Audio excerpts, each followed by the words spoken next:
Amigos, amigas, tudo bem? Antes de qualquer coisa, muito obrigado pelo carinho de vocês, pela audiência aqui no nosso EduCast, é o terceiro episódio da segunda temporada. Hoje nós vamos falar da formação de professores no Brasil, aproveitar a divulgação recente de alguns resultados nacionais para ir um pouco mais a fundo nessa questão que é tão importante, né? Uma questão tão estratégica e tão quente na agenda do país como a formação dos nossos professores. E aí, para ter uma proporcionalidade entre a importância do tema e a qualidade dos entrevistados, nós juntamos aqui, em clima de Copa, 3 super craques no assunto. Então é tipo o seguinte, reunimos o pessoal para bater uma bola e tal. Quem vem? Vem o Messi, vem o Mbappé e o Vini Júnior. Só pra gente trocar uma bolinha ali e coisa e tal. Esse é o naipe da nossa mesa aqui. Começando pela nossa lateral esquerda, Ivana Rodrigues. Muito obrigada, Canhão. Ivana é advogada, é a nossa diretora de regulação nacional, então ela cuida de todos os processos regulatórios das marcas da Edux. Se tem alguém que conhece as regras do setor, é essa jovem aqui ao meu lado. Funciona também como uma espécie de VAR, né, Flávio? Às vezes, né? Pode, não pode, Ivana? Como é que foi? Né? Válido, não é válido? Coisa a gente faz o gol, depois ela vai e anula. De vez em quando. Exatamente. Aqui na ponta direita, do alto de seus 1 metro e... 2 metros e 2. 2 metros e 2, atacante perigosíssimo no jogo aéreo. Professor Rodrigo Rainha. Rainha é historiador, doutor em educação e é o nosso gestor nacional justamente para as áreas de licenciaturas, né? Pedagogia e licenciaturas. Então é alguém que dedicou aí uma boa parte da sua carreira à arte de ensinar a ensinar. Com certeza. É isso. E fortalecer o aprender. A busca é o aprendizado. É o Sempre. aprendizado. Com certeza. Obrigado, Rainha, pela presença. Eu que agradeço. Vou aprender aqui um bocado nessa mesa. Boa. E com a nossa camisa 10, no meio de campo, com um toque de bola sofisticadíssimo, sempre com jogadas elegantes e surpreendentes, professor Flávio Murilo. Flávio é economista, professor, é o nosso diretor nacional de ensino para Estácio e para Wyden, e, como se não bastasse, reitor da Universidade Estácio de Sá. Meu reitor, tudo bem? Obrigado. Bom dia, obrigado pela presença, cara. Imagina, o privilégio meu estar aqui com você e com esses 2 craques. Eu esqueci de uma credencial muito importante, hein? O Rainha é o professor preferido da minha mãe. aluna de História, né? Do 5º período, do EAD, da Estácio. Mãe, beijo, saudade. Olha o homem aqui. Tá? É isso. Importante registrar. Com certeza. Vamos trabalhar, pessoal. Bom, como eu comentei, agora em maio nós tivemos os resultados, a divulgação dos resultados do ENAD das licenciaturas, né? Esses resultados causaram um grande impacto, muito barulho, muita discussão em cima. E a abordagem principal, né, a grande manchete que foi veiculada é: metade dos professores que estão saindo das universidades não são proficientes, né, no ofício docente, né? Não estão preparados. A nossa missão aqui é cavar um pouquinho mais fundo, entender o que está por trás desses números, como esses números foram construídos, né? E o que tem de relevante aí para a gente pensar o futuro da formação de professores no país, né? Aí, Ivana, queria começar pedindo tua participação aqui para os nossos ouvintes que não estão muito familiarizados com o ENAD, né? O que é o ENAD, como ele funciona historicamente para todos os grupos e o que mudou no caso da licenciatura especificamente, porque é um modelo diferente, né, dos demais. Muda bastante, a gente está com um cenário agora repleto de mudanças. Até um pouquinho antes de falar, né, especificamente sobre o ENAD, eu vou até fazer um marco histórico em relação também ao marco regulatório, que também, né, trouxe mudanças, né, para a regulação, assim como o ENAD, né? Então, assim, a gente tem desde 2023 mudanças que foram acontecendo, estudos, né, o órgão regulador, né, buscando, né, justificando ali como busca pela qualidade, fazendo mudanças em todo o setor. Então, como normativas que foram sendo alteradas, a gente já tem ali com o marco regulatório, né, a vedação das licenciaturas no EAD. Traz ali em 2014 as novas DCNs de licenciaturas, né, com mudanças também nos percentuais de oferta. Até recentemente, ali, com uma consulta pública para poder avaliar ou não aprovar mudanças nessas DCNs. Instrumentos de avaliação que estão sendo trabalhados também para mudança. E aí, traz também as mudanças em relação ao ENAD. O ENAD ele é instituído, ali no grande rol dos sinais, em 2004. Ele vem, com uma prova, né, anual, mas com realização trienal, dependendo do grupo de cursos. Então, a gente tinha, né, o ano que a gente sempre fala, né, o ENAD dos grandes cursos de Direito, de Gestão, vindo até então.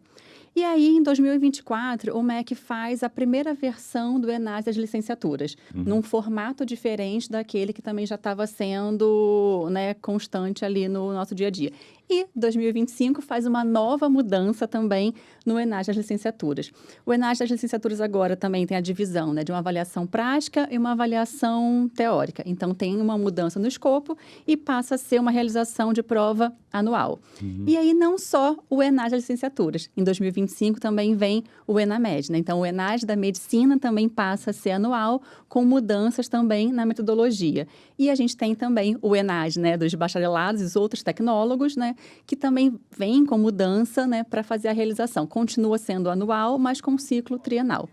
Mas quando a gente fala da prova em si, todo o formato de prova que a gente trabalhava, né, até então, ele muda, tanto as licenciaturas, quanto a medicina, quanto os demais cursos. Quando a gente pega agora, então, as licenciaturas, né, a gente teve uma mudança para 24, uma mudança para 25, e uma grande mudança que vem também agora que a gente descobre é o cálculo, né, da nota. Então, quando a gente trabalhava, né, quando a gente fez a prova, na verdade, em 2025, era, né, uma suposição de como aquele, né, cenário ia ser apresentado. 2 meses, 6 meses depois, vem, né, como que vai ser a metodologia, né, como que eu vou avaliar, né, esse resultado, que muda, né? Antes a gente tinha ali, né, um cálculo com base em nota padronizada, né, Brasil, né? A gente sempre fazia essa comparação nota Brasil. Agora traz o quê, né? Um formato de cálculo de nota baseado no método Angoff, né, que vai julgar ali um padrão mínimo de desempenho, né, que eles colocam ali um julgamento de especialistas que vão estimar o desempenho estimado para aquele estudante para poder gerar a nota final. E aí, no caso das licenciaturas, por exemplo, eu tenho que ter ali, no mínimo, 50 pontos, né, na prova, e eu tenho que ter um percentual de 60% de estudantes, né, com essa proficiência para poder gerar um conceito 3. Então, vai mudando a regra, né, do jogo ao longo do jogo, né, para que a gente consiga, né, como instituição de ensino, né, todo o setor conseguir se organizar e fazer, né, uma análise dos resultados, que não é comparável com o último resultado de 2021. Depois de tantas mudanças, né? Eu queria fazer um adendo para a gente entender como temos mais camadas nessa profundidade, o que é muito complicado. Vamos lá. Todo o debate que a Ivana acabou de representar muito bem sobre a mudança das licenciaturas bebe em uma mitologia. E a mitologia diz que o problema da educação somos nós, professores. Somos nós que não estamos executando, não estamos atingindo. Ok? Em 2015, é feita uma mudança da nossa formação. Passamos de 3, em 2015, 10 anos, de 3 para 4 anos, tivemos 3 anos para nos adaptar. Quando chegamos ao momento de adaptação, foi divulgada, foi finalmente mudado o modelo de base nacional comum curricular. Então, peraí, eu estou com uma mudança e agora eu tenho uma mudança do currículo, mas espera, vamos mudar de novo a formação de professores? Então, eu adio mais um ano a minha adaptação, lanço um novo instrumento de formação de professores em 2019, dando mais 2 anos para me adaptar, até 2021. Chego em 2022, vejo que não está bom, lanço um novo documento de mudança da formação de professores. Percebo que esse novo documento não está eficiente e anulo o novo documento de formação de professores. Anulo o novo documento de formação de professores e lanço um novo documento de formação de professores em que ainda permito a EAD, mas já faço uma série de mudanças estruturais em 2024, em que eu não passei ainda pela adaptação. E em 2025 eu trago, como a Ivana colocou, o novo marco regulatório, onde eu já sou automaticamente proibido de seguir os modelos EAD, levando a um modelo semipresencial, com uma nova adaptação onde a legislação não bate e entra uma nova votação. Me parece que não é exatamente só uma visão estrutural de nota contra nota. Me parece, e aí eu peço ajuda para poder entender, que tem mais gente confusa sobre como deve ser a formação de professores. Já que você me citou, vou usar a prerrogativa. Eu também estou bastante confuso, até porque a Ivana muito elegantemente falou do ENAD 25, né, sem ser muito mordaz em dizer que o 24 não foi divulgado. É verdade, até hoje. E após a realização do 25 ainda veio mudanças, né? Exatamente. Dizendo como é que o 25, que já aconteceu, vai ser avaliado. É um novo jogo, com novas regras, e tiraram algumas peças.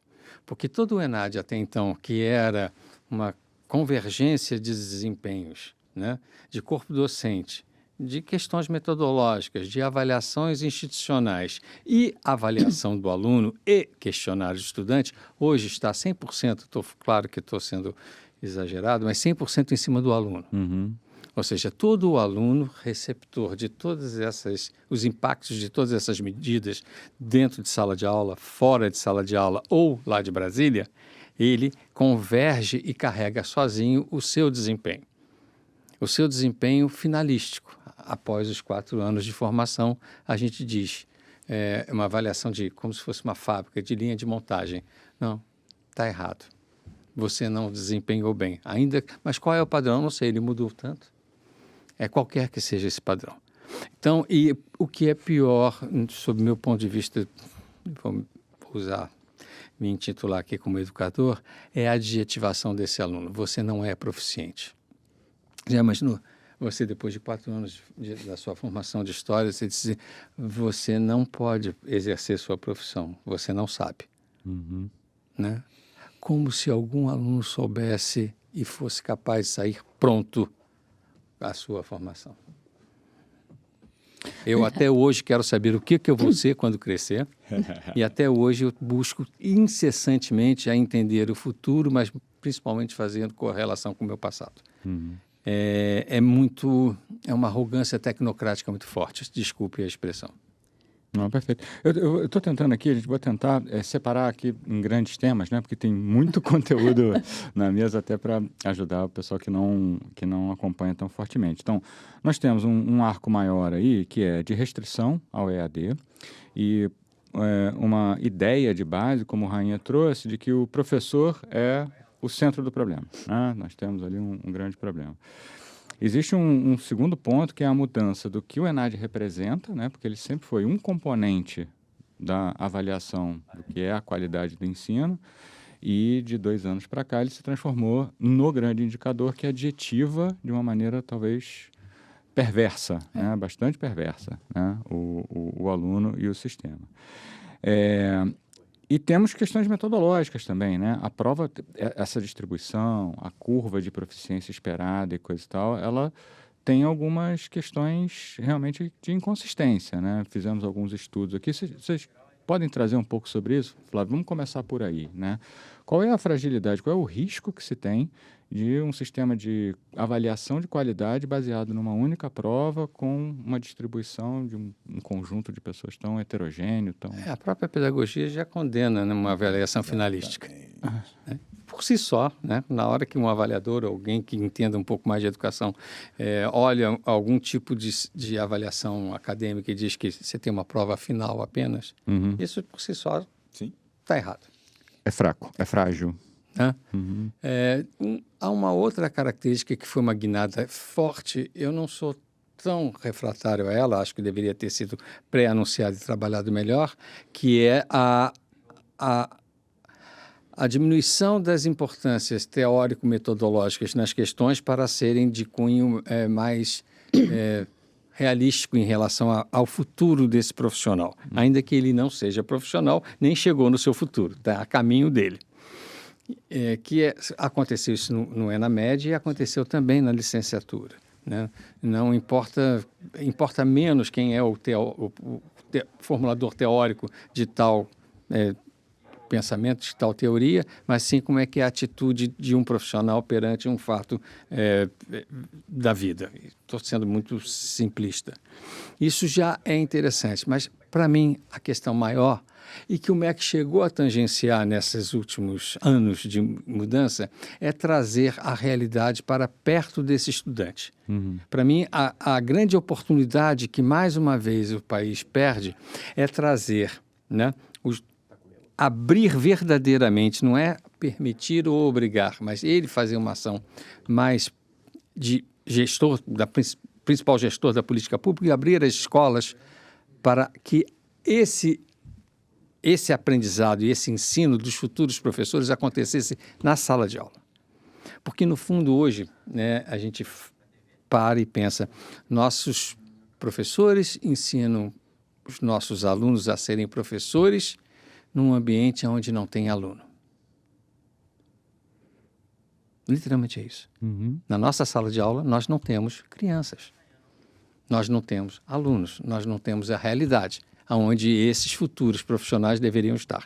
E, ao mesmo tempo, do lado eu tenho uma escola, certamente com algum grau de precariedade, algum grau de obsolescência metodológica por parte dos seus professores, que o simples diálogo entre uma escola de nível superior com seus alunos, com a sua juventude, né, com um novo olhar sobre o que é a realidade, né, poderia elevar a qualidade do aprendizado daquelas crianças e oferecer uma vivência profissional antecipada para os nossos estudantes. Campo de prática para os estudantes. Me explicitar, mas é um pouco disso.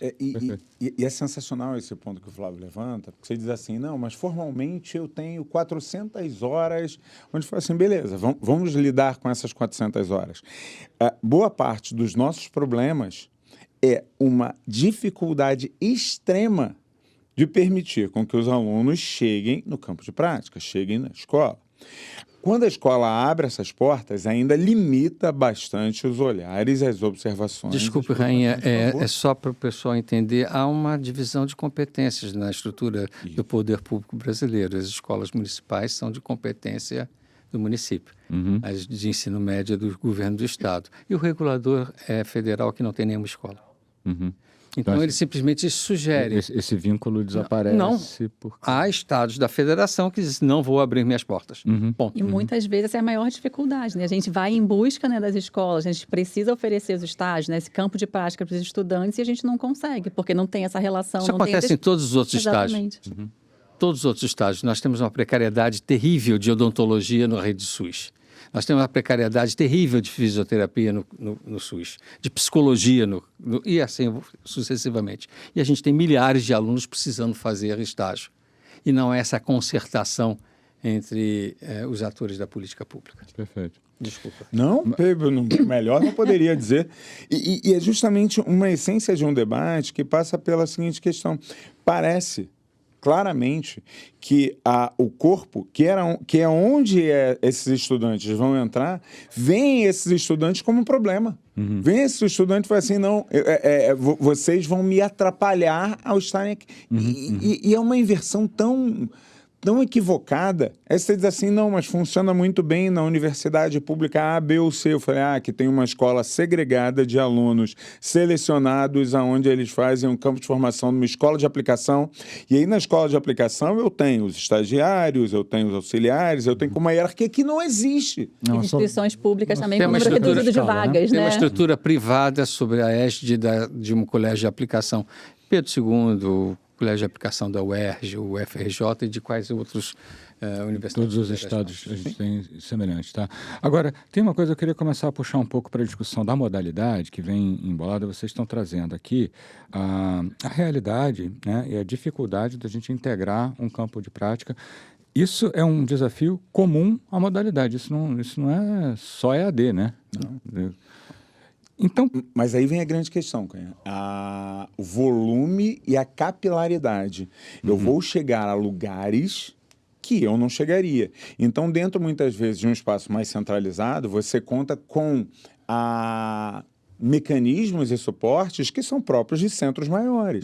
Mas quando eu falo de centros, a Ivana certamente tem dados e percepções que a gente pode pensar como é que a gente chega em lugares e espaços no Brasil aonde, uma coisa eu garanto, escolas têm. Porque você pode ir a qualquer município do Brasil, escolas sempre tem.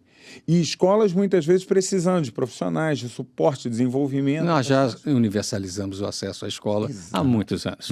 Né? E invertendo um pouco, qualquer município tem concurso público. E qualquer município, os alunos querem ser professores porque têm a perspectiva muito imediata, né, de ali, naquela sua localidade, ela conquistar um espaço profissional.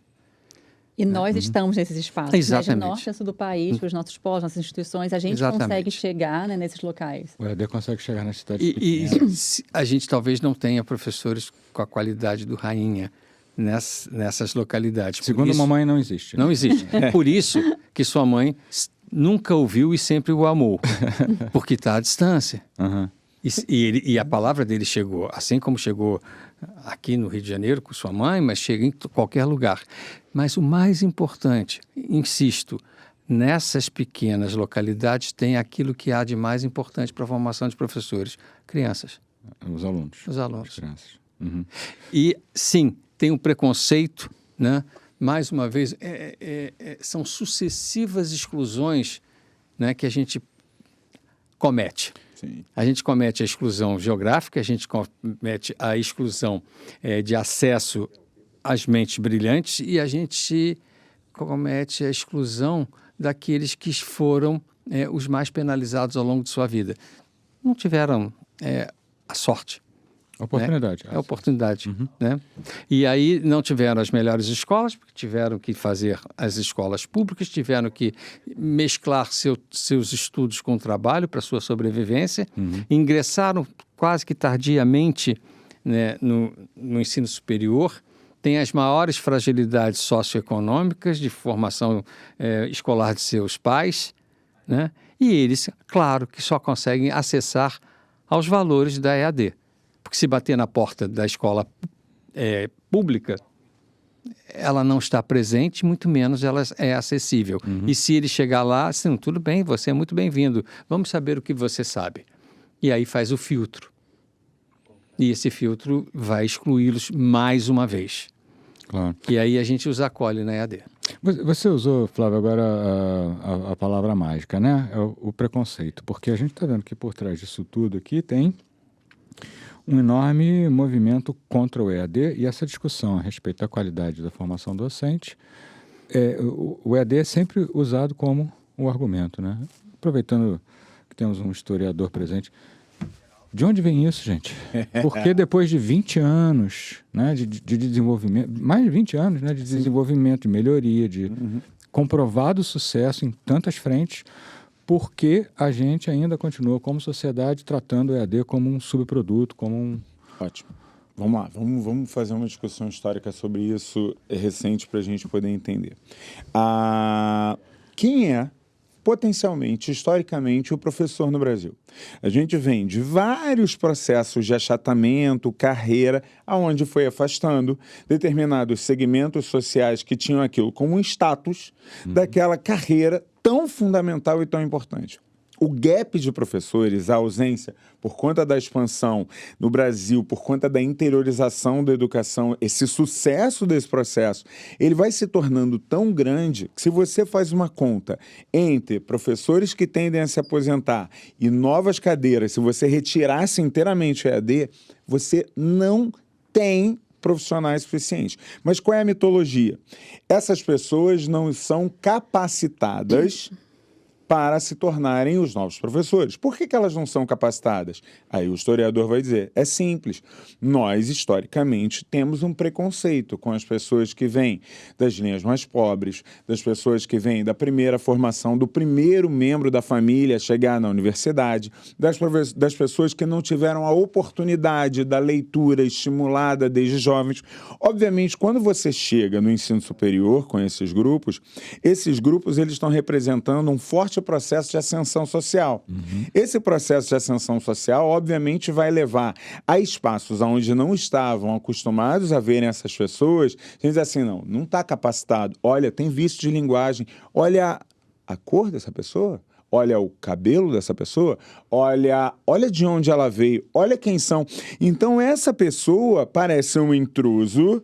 E aí, essa sensação de fragilidade, ao invés de eu dizer, olha, tem um processo de formação contínua e desenvolvimento, você já teve essa capacidade, ou vou fazer uma formação continuada para todo o Brasil, com todos concentrados nas mesmas grandes centralidades, nas mesmas grandes presencialidades, ou eu vou precisar fazer processos contínuos de desenvolvimento, entendendo Olha o tamanho da transformação, de onde essas pessoas vieram, aonde elas estão chegando. Só que a EAD, dentro desse processo de transformação, de fortalecimento, ela precisa de muito esforço. As pessoas têm uma ideia de que você se formar na educação à distância parece muito simplório, parece algo... Não, qualquer um faz. Não, não é. É tipo, ficar assistindo YouTube, né? Isso, exatamente. Você está ali num Reels e você está chegando.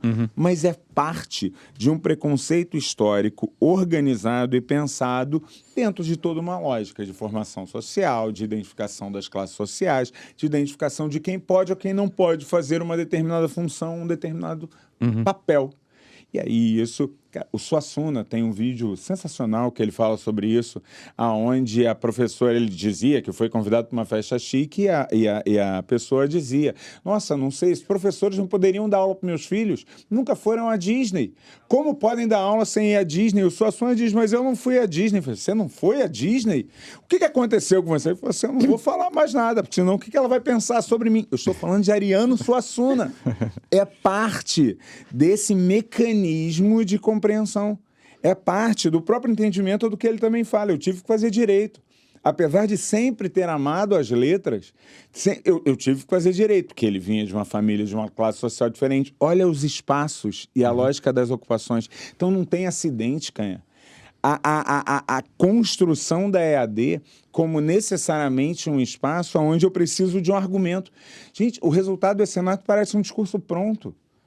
Porque se você pega para pegar a prova nacional docente, olha, as práticas eu ainda não vou conseguir avaliar. É um dos mecanismos onde você vai ver como esse aluno de fato desempenhou quando estava no espaço, no estágio. Não consigo avaliar ainda. Vamos olhar somente a parte da avaliação direta. Olha, consegui ver uma pequena diferença entre os alunos da EAD, viu? Já tínhamos tomado a medida necessária, proibimos o EAD, resolvemos o problema da educação nacional. Jura? O que a Ivana pode falar exatamente agora é as constatações. Desculpe, eu fiquei pensando nas exclusões do Rainha. Do que a gente viu entre EAD e presencial. Sim, né? E até queria comentar até um ponto antes aqui, né? Quando estava falando desse olhar, né, dessa ideia, né? Em relação à EAD. Se a gente pegar ali até do ponto de vista regulatório, né? Em 2017 a gente tem, né, uma mudança também da regulação e que possibilitou a abertura de inúmeros polos no Brasil. Então houve uma expansão muito grande, né? Com o aumento da EAD. Só que qual foi a grande questão? O MEC não avaliou de forma correta, né? Ali os polos que foram abrindo. Então houve ali um pensamento assim, que qualquer polo talvez não tivesse a qualidade. Não conseguiu separar qual era a instituição que fazia um trabalho sério daquela instituição que fazia... É uma pressuposição, porque ele não viu nenhum. Exatamente. Então como é que ele sabe que são diferentes, iguais e são precários ou ótimos? E quando a gente fala de qualidade, né, vou trazer aqui, assim, nós temos, né, 80 instituições de ensino, né? Todas as nossas instituições de ensino possuem notas 4 ou 5. Todas. 80 instituições que ao longo dos últimos 4, 3 anos nós recebemos visita, e é visita de ponta a ponta, né? Todos os cursos, o trabalho da instituição, nosso corpo docente, todas com notas de excelência. Quando a gente pega os nossos cursos de graduação, licenciaturas e todos os demais também, todos ali com notas satisfatórias. No ano passado, nós tivemos, acho que foi 99,63% de notas 4 e 5. E avalia o quê? Avalia a organização didático-pedagógica, avalia a infraestrutura, avalia, né, ali o corpo docente. Então, faz realmente uma avaliação completa. O professor Flávio falou, agora está vindo, né, só a relação nota-ENAD. O nota-ENAD vale 20% apenas, né, ali do CPC. Não faz sentido. Você joga fora o censo, você vai jogar fora, né, o IDD, você vai jogar fora tudo que compõe realmente a qualidade do curso para focar numa nota ENAD e trazendo uma eventual supervisão em cima dessa nota. E não, assim, a nota que a prova do aluno e todo o resto daquilo, né? Ele vai carregar, né, essa proficiência apenas ali em relação a tudo que ele poderia carregar do curso. Então, são vários pontos que para a gente, sim, é muito difícil, né? E é uma mudança de escala. É isso. A febre, eu continuo com febre. Não importa se estou em grau Celsius ou Fahrenheit. E no caso da nossa pedagogia, nós não estamos com febre. Nós tivemos o mesmo desempenho que tivemos no ano passado, né? A escala é que mudou, né? A adjetivação é que mudou. Antes éramos satisfatórios, agora não somos proficientes, né? E não existe grandes diferenças entre EAD e o presencial. Se você começar a fazer as correlações socioeconômicas dos alunos, aí sim você vai ver que os afastam, né? Um é mais... Exatamente. Está presente mais nas grandes cidades, outros estão nos interiores, são mais velhos, trabalham, né? Mas mesmo assim a diferença é muito pequena. Uhum. Né? Eu prevejo um apagão de professores, assim como prevejo um apagão de enfermagem, na medida que a gente obriga esses cursos a serem presenciais. Uhum. Né? E, portanto, a experiência presencial ela é mais complexa, ela é mais cara. E ela não vai chegar em todos os locais que a gente gostaria de estar. A gente vai perder nas bordas do sistema, com toda certeza. Né? E vai ser, né? Mais uma vez, os excluídos serão excluídos. Já que vocês falaram disso, deixa eu puxar um pouquinho, mudar um pouquinho o assunto. Você trouxe aí a questão do apagão, né? Da demanda que o país tem por professores. Isso já está muito bem documentado, né? Todo ano o MEC publica o Censo da Educação de Base e a proporção de professores sem a formação adequada para aquela disciplina, especialmente no ensino médio, é bem alarmante, né? A partir de 30%, chegando a indicadores de 60%, 70% de professores que não têm a formação, não têm o curso superior para ministrar aquela disciplina. Em complemento a isso, você tem hoje um ambiente de trabalho para o professor que é o centro do problema, né? Nessa mitologia que o Rainha trouxe, sim, que é muito cruel, né? Você tem pressão de famílias, você tem crianças que estão com demandas e necessidades muito diferentes, um ambiente muitas vezes inseguro, né? Sem a infraestrutura necessária, sem suporte acadêmico, e muitas vezes ganhando mal. Né? Alta estrutura burocrática para esses professores, onde eles não foram treinados ou trabalhados para isso, sim, são cobrados por isso, mas para dar os resultados em indicadores e afins, são utilizados, só um parêntese. Uhum. Em compensação, a gente tem profissionais formados em Química, Física, Biologia, né, que não lograram êxito nas suas profissões de estrito senso, mas que poderiam fazer a formação pedagógica e aí... Não, fazer apenas a formação pedagógica. O pedaço... Que também foi vetado. Também foi vetado pelo... E olha, eu estou falando de um profissional formado em biologia. Uhum. Você acha que ele tem dificuldade de dominar a tecnologia de aprendizagem? Uhum. Uhum. Quantos congressos a gente pode assistir online? Quantos cursos de aperfeiçoamento poderíamos ser feitos online? Uma formação pedagógica, com todo respeito, professor Rainha, é apenas uma formação pedagógica, né? Não é a essência do mitocôndria, uhum, né? É apenas saber como se tratar, né? E são pessoas já desenvolvidas, né? Pedagógica e intelectualmente. Então, portanto, eu acho que parece que tudo converge em uma conspiração contra a nossa sociedade. Sempre novas restrições, né? E limitação. Isso é uma solução, Flávio. Eu ia justamente pedir outras, na visão de vocês, o que mais a gente pode fazer para aumentar, eu não sei se a expressão é muito boa, tá? Mas aumentar a atratividade, o desejo pela formação docente e melhorar a condição de trabalho do profissional em campo. Qual é o papel da universidade? A minha resposta vai ser como reitor, né? Nós trabalhamos numa instituição privada e claro que temos que fazer frente a diversas expectativas de stakeholders distintos. A formação de professores presencial não é algo atrativo para a sustentação da nossa universidade. Nós o fazemos em nome dessa missão institucional de abrir espaços e oportunidades. Uhum. Então, se cada vez mais, né, for restrita a formação via EAD, né, haverá um ônus muito forte para esses alunos, porque não serão acolhidos em estruturas presenciais. Portanto, eu acho que nós deveríamos, e nós aqui já conversamos sobre isso, começar a fazer um trabalho muito forte, né, de parar com a demonização do EAD. Uhum. O EAD não é um problema. A gente já mostrou por mais de uma vez, né, o que nós temos, ele tem sido vítima do seu sucesso. Na medida que ele se mostrava como uma porta de acesso ao futuro mais promissor, mais pessoas de camadas mais desassistidas o procuram. Isso incomoda, né? Isso incomoda. E isso é claro, né? Eu estava à frente da EAD em 18 e nós tínhamos cursos, não importa qual era a escala, mas cursos muito bons. Estou dizendo de notas 4. Tem um curso, teve uma cerimônia no Aterro do Flamengo, no Monumento Estácio de Sá, onde o curso de comércio exterior foi o mais bem avaliado do Brasil, não importa se era presencial ou à distância. E ele era à distância. Mas na medida que a gente começa a absorver mais alunos, né, desassistidos, é claro, né, que os desempenhos vão se aproximando da média. Então, você não pode ter um padrão ouro pensando em Nárnia, onde todos têm o seu futuro garantido, quando, na verdade, a gente está indo para o Brasil profundo. E é esse que nos interessa. Sim. E muitas vezes vai ser a opção entre estudar ou não estudar. Então, assim, como que a gente vai fazer essa restrição, né? O professor Flávio falou aqui dos conceitos. A gente pode pegar, vou dar o exemplo aqui da Universidade de Sá, mas, se eu não me engano, todas as nossas instituições, né, que são credenciadas com a EAD, foram recredenciadas com conceito 4 ou 5. Na verdade, a maioria foi com conceito 5. Claro. Então, assim, a gente consegue reforçar essa qualidade, a gente consegue levar, a gente tem capilaridade, consegue levar isso em qualquer lugar. E aí, quando se fala nessa restrição, a gente está tirando, muitas vezes, essa única opção que aquele estudante teria.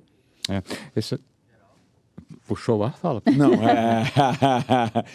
é só para somar e entrar num aspecto que eu acho que é importante. Temos um equívoco da maneira como a gente olha para os objetos, da maneira como eles são apresentados em mídias, jornais, e que tem tudo a ver com isso. Vamos lá. Discutimos constantemente a ideia de um fracasso escolar. Nem gosto do termo, tenho vários problemas com ele, mas vamos lá. De um fracasso escolar. Então, eu tenho um fracasso escolar onde eu estou discutindo grandes massas de pessoas que não conseguem apresentar aquilo que seria esperado no momento que elas concluem. Temos problemas de falta de professores, temos problemas de escolas sem condições, temos problemas... Vamos ao problema real. Olha, existem algumas regiões do Rio de Janeiro aonde de 200 dias letivos você não teve aula em mais de 100 dias letivos por conta de tiroteios e processos de violência. Segurança. Mas é óbvio que o aluno não aprendeu matemática porque o professor de matemática não foi eficiente naquele dia, não é? Enfim, aí eu pego esse número que já está, que tem dados e que tem processo, e eu esqueço ele. Olha, entramos todos juntos na universidade de mão dada. Por que o IDD sempre foi um processo importante? Por que ter esse índice comparável, essa variação, esse entendimento, essa compreensão entre de onde esse aluno estava, para onde ele vai? E não a ideia dessa camuflagem de números, que, por exemplo, é feita pelo IDEB por conta de disputas de verbas, por conta de disputas de outros processos. Não, Rainha, temos recursos cada vez mais... Ok, beleza. Não vou entrar nesse mérito. Tenho, então, uma fragilidade de alunos para entrar nessa universidade. Quando eles entram, eu passo a perceber como eles se desenvolvem ou como eles se desempenham, não. Eu vou pegar, por favor, só para todo mundo poder entender, faz a comparação entre o que eram as faixas 1, 2, 3, 4 e 5 de um ENAD no momento anterior para o que virou uma faixa de proficiência, que muita gente, sem nem saber o que era, foi procurar no dicionário que era proficiência para poder responder rapidinho, para poder dizer assim, olha, mais da metade dos professores não pode dar aula. Porque a mensagem é essa. Olha a prova da crise da educação, os professores não podem dar aula. De novo, olha o histórico que eu representei antes. Sabe para que a gente faz grandes avaliações? As avaliações em larga escala servem para gerar políticas públicas, análise de dados para que você possa tomar mecanismos, reentender. O professor Flávio pode explicar isso tão melhor do que eu. Mas, poxa, e aí eu pego isso e transformo isso em ranking, sistema de fragilização e quebra de toda uma expectativa de sonhos. Porque alguém que passou 4 anos investindo no seu curso de pedagogia, no seu curso de matemática, e aí chega no final e diz assim, caramba, eu não posso falar a minha instituição. Professor Rainha, Pedro Malan, ministro Pedro Malan, no Brasil até o passado é incerto. Ou seja, os meninos que chegaram lá, né? O MEC solta uma carta e volte 3 casos, fica 2 rodadas sem jogar. Isso é muito cruel, né?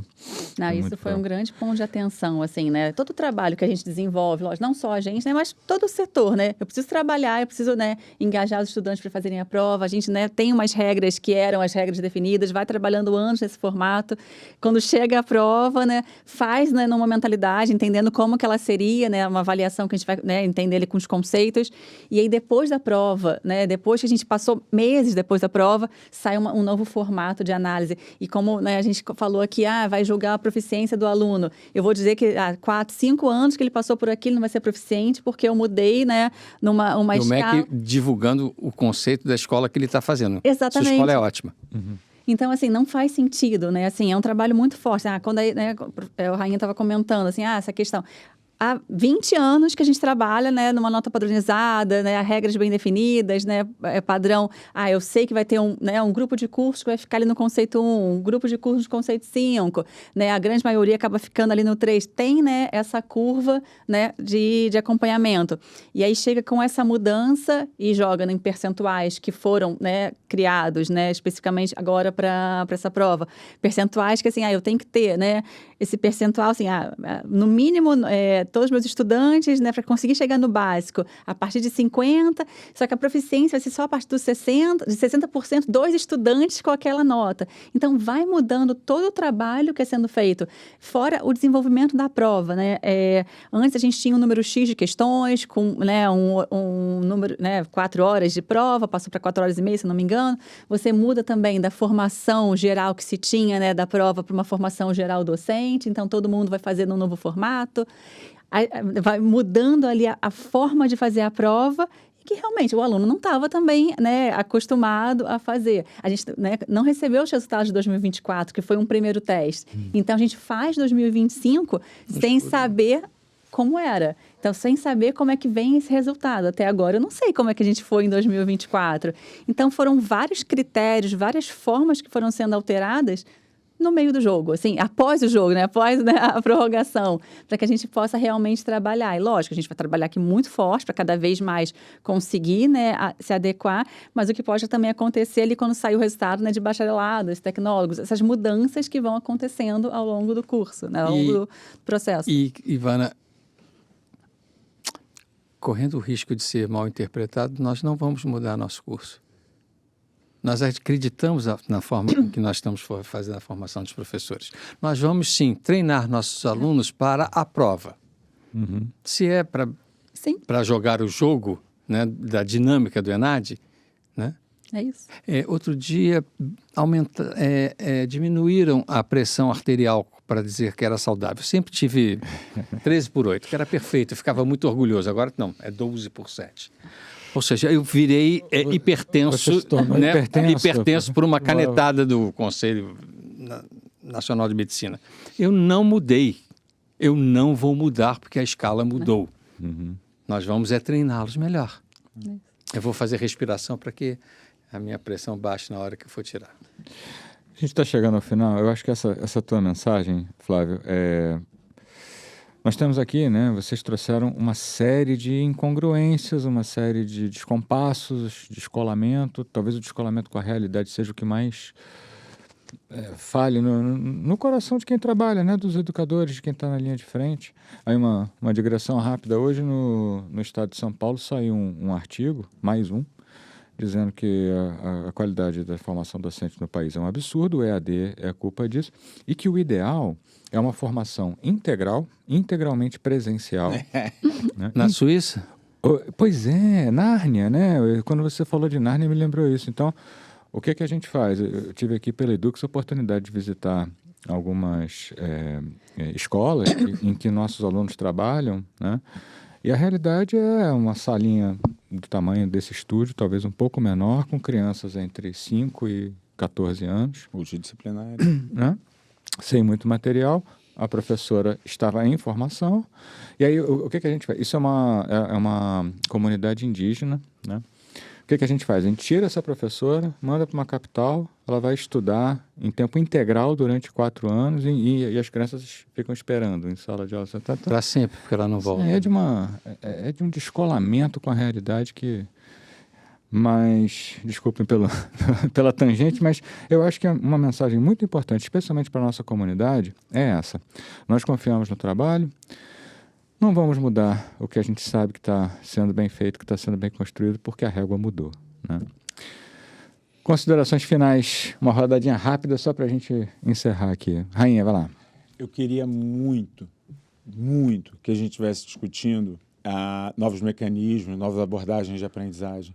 Eu queria muito que a gente estivesse discutindo sobre quais as possibilidades de integração do conhecimento, como é que a gente rompe determinados paradigmas dessas caixinhas utilizadas na escola, com o professor trabalhando sozinho. Eu queria muito que a gente estivesse discutindo projetos integradores. Eu queria muito que a gente estivesse discutindo efetivamente sobre educação.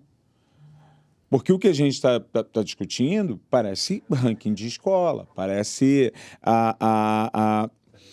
Quando você lê todos esses artigos, parece que tudo que você está vendo ali é um grande exercício de dizer, olha, nós com poucos professores aqui que podem ficar, se tivermos menos professores, fiquem tranquilos, que aí o salário vai subir, porque eles vão ser mais disputados e também vão ficar os melhores, porque os salários mais altos vão expulsar os professores com menos capacidade. Aí a educação finalmente estará salva. Eu falei, então é um grande exercício de reserva de mercado, a busca.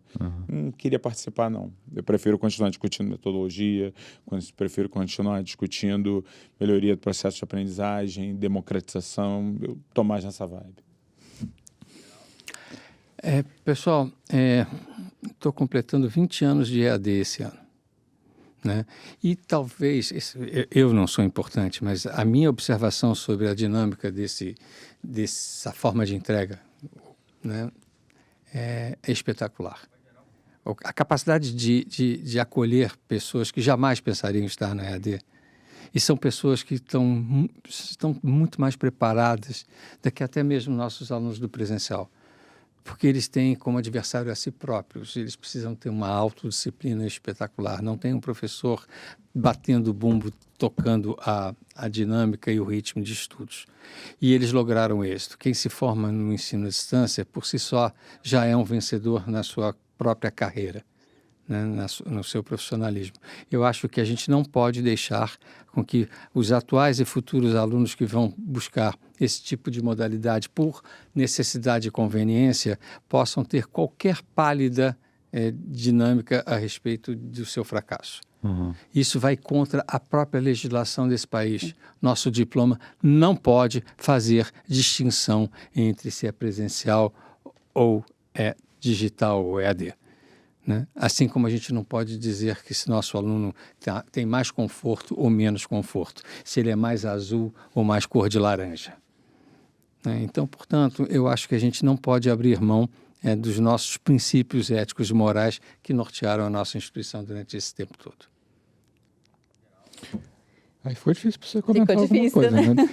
Assim, eu acredito muito no poder da EAD, né? Tudo que a gente consegue fazer, né? Um trabalho de muita qualidade, de excelência, assim, e a gente realmente acredita naquilo que a gente faz. A gente realmente consegue chegar onde ninguém está. Então, assim, se a gente continuar com esse preconceito, né, com essa visão, eu fico muito chateada, né, do ponto de vista regulatório aqui, mas assim, eu fico muito chateada quando eu vejo, né, o MEC, nosso órgão regulador.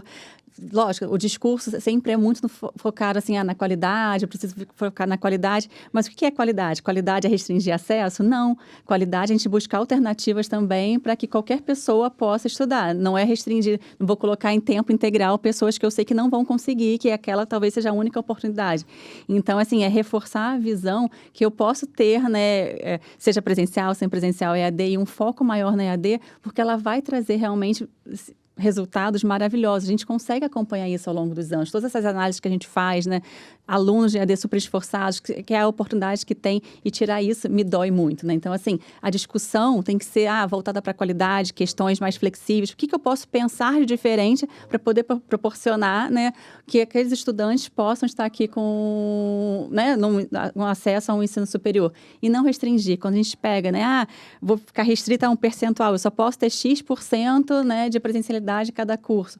Por quê? Talvez aquele curso não seja 30% ou 50%, talvez ele tenha margem para mais. A gente não tem que focar em percentuais, focar em restrição. O foco tem que ser realmente a gente conseguir garantir o acesso, né? Eu acho que a maior ferramenta transformadora é o ensino à distância. Assim, eu fico muito feliz da gente poder cada vez mais levar isso, e triste, né, quando eu vejo assim, né, todo esse cenário muitas vezes contrário. Então isso mexe muito comigo, da gente querer, né, cada vez garantir de uma melhor forma, né, esse acesso. Perfeito. Mexe muito comigo também, eu estou muito disposto, e essa conversa com vocês aqui, essa aula é sempre uma injeção de ânimo, né? Ouvir dos educadores, de quem conhece as regras, de que, olha, os cães ladram, mas a caravana não vai parar, né? Muito obrigado, gente. Muito obrigado pela generosidade de vocês. E, pessoal, até a próximo episódio. Mais uma vez, valeu pelo carinho, pela audiência. A gente se vê em breve, tá bom? Fiquem bem.